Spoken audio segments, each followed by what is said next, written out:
Olá a todos e a todas, eu sou a professora Rubra, sou uma travesti e eu tenho uma caminhada por toda a educação básica enquanto professora e depois da educação básica eu trilhei a minha vida para o caminho da educação superior, sobretudo na formação de professores. Então, tanto a minha pesquisa de mestrado e doutorado, ela envereda pela questão da formação inicial e continuada do professor, sobretudo o professor de linguagens, né? Como se dá esse processo formativo, esse processo identitário. E nesse contexto de pandemia, já pela segunda vez, pelo segundo semestre consecutivo, nós estamos aí ministrando um semestre de um calendário atípico na Universidade Federal do Tocantins e eu ocupo a cadeira de professora de prática de ensino e estágio supervisionado em língua portuguesa e literatura, né?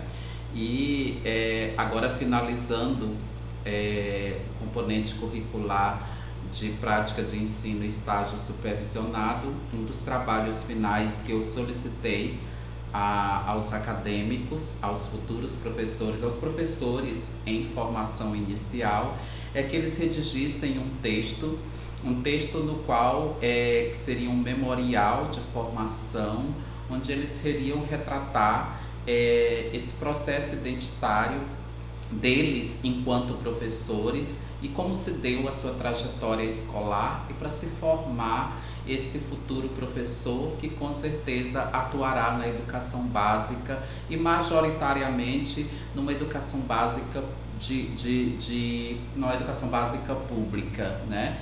E hoje, ao corrigir, ao ler e revisar esses textos, eu estou aqui com uma pérola, que é um texto de um aluno da disciplina de prática de ensino e estágio supervisionado, o qual eu gostaria de socializar com vocês para mostrar o poder que a universidade tem, a educação pública tem na vida dos seus alunos. E ao ler o texto desse aluno, eu pude me sentir a cada dia reverberando em mim a minha própria formação dos meus conterrâneos, sobretudo nós aqui da região norte, e a relevância do papel da universidade, do papel da educação pública nesse contexto, na emancipação até identitária desse sujeito, tá? Eu gostaria de socializar com vocês esse texto. É um texto muito forte, é um texto que traz um relato confidencial muito forte e que nós poderíamos pensar quantos recortes, quantas reflexões esse texto pode suscitar em nós, desde uma análise sociológica, uma análise psicológica, uma análise geográfica, uma análise também, sobretudo, identitária, né? E o papel que a escola desempenha e que os agentes sociais podem desempenhar nesse contexto. Enquanto formadora de professores em sua formação inicial, eu me preocupo muito com esse processo identitário. E vamos ao texto. Eu me chamo fulano de tal, tenho 29 anos, moro em Porto Nacional, cidade a qual eu nasci. Meu pai se chama fulano, minha mãe se chama Cicrana. Meu pai é pescador, estudou o segundo ano do primário, minha mãe dona de casa e concluiu o ensino médio. Nossa criação sempre com muita rigidez, com muitas dificuldades financeiras, 6 filhos e a gente não tinha grana o suficiente para suprir as necessidades. Não chegamos a passar fome, arroz e feijão tinha sempre. Não tenho tanta saudade da minha infância, pois passávamos muitas necessidades e sempre tinha um período em que ficávamos sem energia elétrica ou sem água potável e tinham que pedir à tia que morava ao lado para nos fornecer água e luz. Aos meus 10 anos, trabalhava todos os dias com meu pai na pescaria, que era o nosso meio de sobreviver. Quando chegava meio-dia, voltava para casa para arrumar, correndo para ir para a escola. Ir para a escola ia meio obrigado, pois se não fosse, iriam cortar o Bolsa Família, uma renda que fez muita diferença em nossa casa. Não tinha ânimo para estudar, chegava em casa tão cansado, a comida não era boa.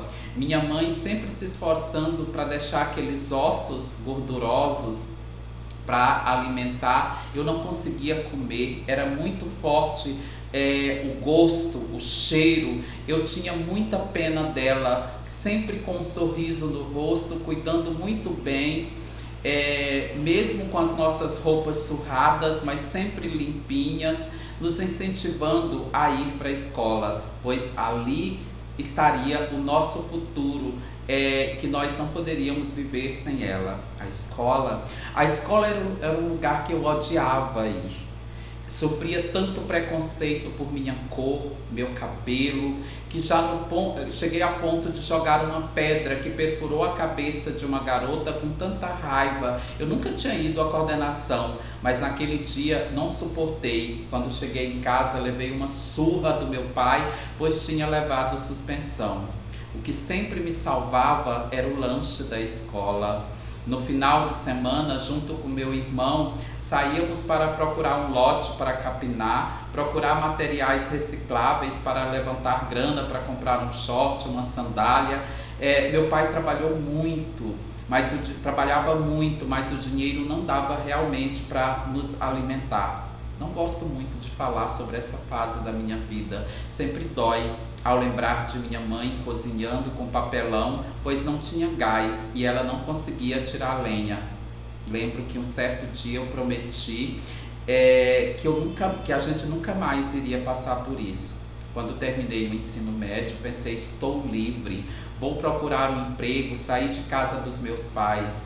Foi quando meu pai teve grave problema de saúde e minha mãe e minha irmã já estava cursando a faculdade, estava cursando biologia e nos convidou para trabalhar fora. Fui para longe para trabalhar e continuava a pescar. Começava a pescaria por volta de 4 horas da manhã até as 20 horas. Pensei que minha vida nunca iria mudar. Quando minha irmã terminou o curso de biologia no campus da Universidade Federal do Tocantins e foi trabalhar no estado do Pará e nos convidou a ir trabalhar com ela como auxiliar de campo. Trabalhei de domingo a domingo, juntei uma grana e vim para fazer uma casa para meus pais, meus irmãos, pois morávamos em apenas 2 cômodos.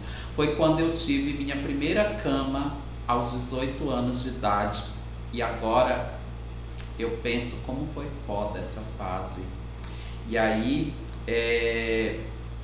minha irmã sempre lutou e ela foi o grande exemplo. Hoje ela cursa doutorado pela universidade pública. Depois de vários dias de trabalho no sol, eu quero mostrar a todos que a Universidade Federal do Tocantins é uma parceira muito importante para a nossa cidade, pois faz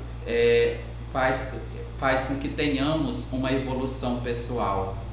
Eu estava cansado de trabalhar de ajudante de pedreiro e pescar, e minha namorada insistiu muito para que eu pudesse voltar a estudar, pois eu nunca tinha me visto como professor.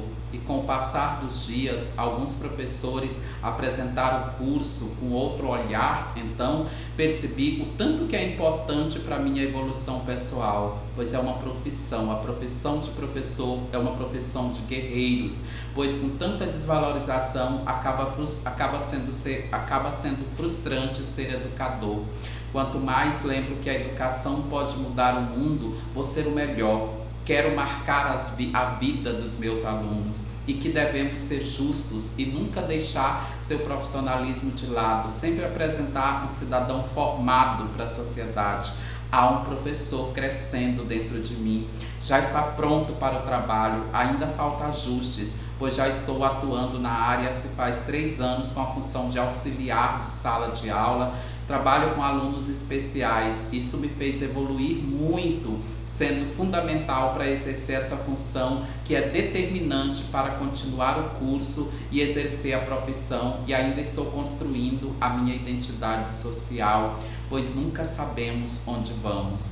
Nas aulas de filosofia da educação, aprendi o real dever do professor e a importância como um ser humano que carrega valores que vem de casa, e cabe ao professor transformá-lo e não arrancar, mas inserir o que o Estado e toda a sociedade cobra ao tempo todo. O que esses fatos me ensinaram? Me ensinaram a ser justo. Nunca devemos levar para nosso lado pessoal ou que achamos que é certo, mas que é o correto para o bom funcionamento social. Como um professor justo, sempre ver o contexto que o aluno está inserido e o que eu posso fazer para apresentar uma rota que todos alcancem o que desejam. O estágio 3, ministrado pela professora Rubra, foi muito gratificante participar destas aulas, mesmo em dias ruins, em modo remoto, a professora sempre buscando uma forma de nos inserir na aula. Com apenas 2 alunos, ela sempre nos apresentou suas aulas de forma didática, que nos fazia pensar como deve se impor um profissional de educação. Queria ter vivenciado essa disciplina presencialmente, assim teria aproveitado mais, pois iremos para a sala de aula com a missão de formar pessoas, mas isso nos mostrou o quanto a profissão de professor nunca é a mesma coisa, em constante mudança. E temos que acompanhar, não importa onde, mesmo com tantas dificuldades que não foram poucas. Pensei em trancar o curso, quando meu filho de 9 meses e a minha esposa testaram positivo para o Covid-19. Isso me abalou muito, me fez pensar, será? Vale a pena passar esse tempo olhando para uma tela de computador por apenas um diploma? Sim, vale a vida, nunca foi fácil para mim, e não é por isso que eu vou desistir. Vou ser professor, isso vale a pena. Não posso mudar todos, mas um que possa fazer a diferença em sua casa, na escola, na rua, que eu possa contribuir ao máximo que eu puder, mesmo em dias ruins, deixar tudo de lado e levar aquilo realmente possa fazer diferença na educação. Quero deixar os meus agradecimentos aos educadores do campus de Porto Nacional. Serei eternamente grato por tudo onde os valores são aumentados e nunca arrancados. Então esta é a parte de um memorial reflexivo de um aluno de prática de ensino e estágio supervisionado, que possamos refletir sobre o papel da universidade, nosso papel na formação de professores e que dificuldades que você tem. Vamos comentar? Gratidão.